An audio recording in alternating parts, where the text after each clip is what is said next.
Herzlich willkommen im MBT-Studio mit Themen rund um den europäischen Binnenmarkt für Maschinen. Ihr Vortragender in diesem Video ist Hans-Joachim Ostermann. In diesem Teil unserer Videoreihe über den europäischen Binnenmarkt sehen wir uns die Marktüberwachung an.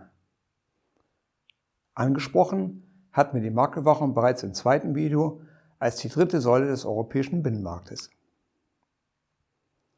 Hier hatten wir Ihnen das Ziel des europäischen Binnenmarktes vorgestellt, den freien Warenverkehr mit sicheren Produkten. Sie erinnern sich sicherlich, der Weg führt über harmonisierte Produktanforderungen, unterstützt von harmonisierten Normen und last but not least der Marktüberwachung. Die Marktüberwachung ist ein wichtiger Binnenmarktbaustein. Ohne Kontrolle, dass die Beteiligten sich an die Regeln halten, nützen die besten Vorschriften nichts. Das wäre wie ein Fußballspiel ohne Schiedsrichter. Das kann und wird leider nicht funktionieren. Das Gleiche gilt auch hier im Bereich der Produktanforderungen des freien Warenverkehrs im Binnenmarkt. Wie heißt es so schön? Vertrauen ist gut, Kontrolle ist besser. Wie ist die Marktüberwachung jetzt in Europa geregelt? Relativ jung haben wir eine EU-Verordnung aus 2019. Marktüberwachung und die Konformität von Produkten. Diese Verordnung tritt allerdings erst ab dem 16. Juli 2021 in Kraft. Bis dahin gilt noch die Verordnung 765 aus 2008, in der neben der Akkreditierung auch die Marktüberwachung geregelt ist. Lassen Sie uns einmal einen Blick in die neue Marktüberwachungsverordnung werfen. In Artikel 1 finden wir: Ziel dieser Verordnung ist es, das Funktionieren des Binnenmarktes durch Stärkung der Marktüberwachung von Produkten zu verbessern, sodass sichergestellt ist, dass nur konforme Produkte auf den Unionsmarkt bereitgestellt werden. Also die Behörde soll sicherstellen, dass sich alle an die Regeln halten. Ziel ist ein fairer Wettbewerb mit sicheren Produkten.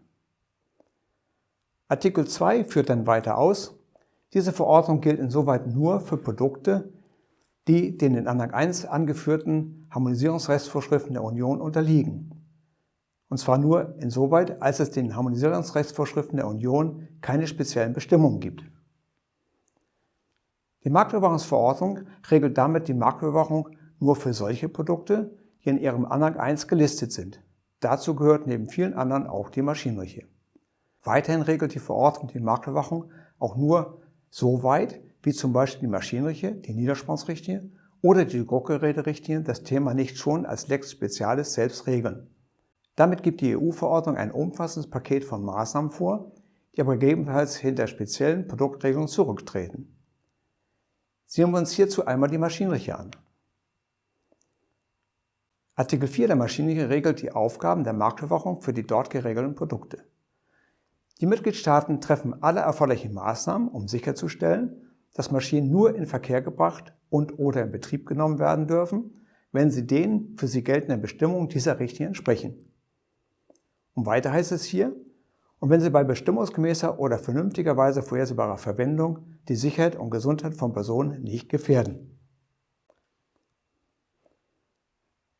Eine Regelung, die deutlich gegenüber der Marktüberwachungsverordnung zurückbleibt. Das heißt, diese Regelung wird als Lex Specialis nicht greifen. Lassen Sie uns dieses Zusammenspiel der speziellen Harmonisierungsvorschriften, das heißt konkret der speziellen Produktvorschriften und der EU-Marktüberwachungsverordnung einmal systematisch darstellen. Theoretisch sind danach 3 verschiedene Fallgestaltungen für die Regelung der Marktüberwachung möglich. Wenn spezielle Produktvorschriften mehr regeln als die Marktüberwachungsverordnung, dann haben wir die Fallgestaltung 1. Es gilt allein das, was in den speziellen Produktvorschriften bezüglich der Marktüberwachung vorgegeben ist. Der zweite denkbare Fall ist, dass die speziellen Produktvorschriften nicht so weit gehen wie die europäische Marktüberwachungsverordnung. Dann haben wir eine Kombination aus beiden EU-Regelungen.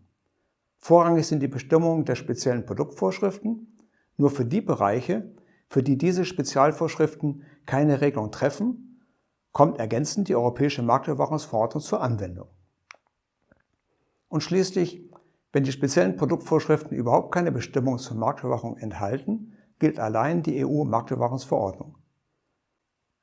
Sehen wir uns zum Abschluss die Möglichkeiten an, die die Marktüberwachungsbehörden haben, um gegen nicht konforme Produkte vorzugehen. Die Marktüberwachungsbehörden haben hierzu verschiedene abgestufte Möglichkeiten. Sie können die Bereitstellung eines Produktes auf dem Markt verbieten, das heißt dem Hersteller oder dem Händler wird verboten, das Produkt zu verkaufen. Auch das Ausstellen eines nicht konformen Produktes, zum Beispiel auf einer Messe, kann verboten werden. Hiergegen kann sich der Maschinenhersteller aber schützen, indem er ein spezielles Messeschild an der Maschine aufstellt. Wie das geht, erläutern wir Ihnen gerne in unserem Seminar Maschinenrechte. Die Behörde kann den Hersteller auch anweisen, bereits verkaufte Produkte zurückzunehmen oder den Rückruf eines auf dem Markt bereitgestellten Produktes anordnen. Die Marktüberwachungsbehörde kann sogar ein Produkt sicherstellen und dieses Produkt vernichten. Diese Maßnahme kann angewendet werden, wenn das Produkt offenkundig nicht nachgebessert werden kann und befürchtet werden muss, dass der Hersteller das unsichere Produkt woanders vermarkten wird. Ein Verfahren, das sich anbietet, wenn unsichere Produkte bei der Einfuhr in den EWR beim Zoll auffallen. Und eine weitere Möglichkeit ist die Warnung der Öffentlichkeit vor unsicheren Produkten. Hierzu unterhält Europa eine spezielle Website icsms.org. Wie Ihnen diese Website bei Ihrer Arbeit helfen kann, erläutern wir Ihnen gerne in unseren Seminaren zur Maschinenrechte und auch zur Risikobeurteilung. Dies sind nur 5 Beispiele von einem umfangreichen Maßnahmenkatalog, der der Marktüberwachungsbehörde zur Verfügung steht. Allerdings kann die Behörde die Maßnahmen nicht willkürlich treffen. Sie muss dabei immer verhältnismäßig vorgehen. Einen formalen Verstoß wird sie deshalb anders behandeln als einen Verstoß gegen Sicherheitsanforderungen. Damit wäre mein Vortrag über die Marktüberwachung zu Ende. Ich freue mich, wenn Ihnen das Video gefallen hat. Um direkt informiert zu werden, wenn wir ein neues Video hochladen, abonnieren Sie unseren Kanal. Natürlich weisen wir auch in unseren MBT-Informationen regelmäßig auf neue Videos hin. Um das nächste Video der Reihe zu sehen, klicken Sie einfach hier unten auf das nächste Video oder dort oben auf die Playlist mit allen Videos dieser Reihe. Bis dahin.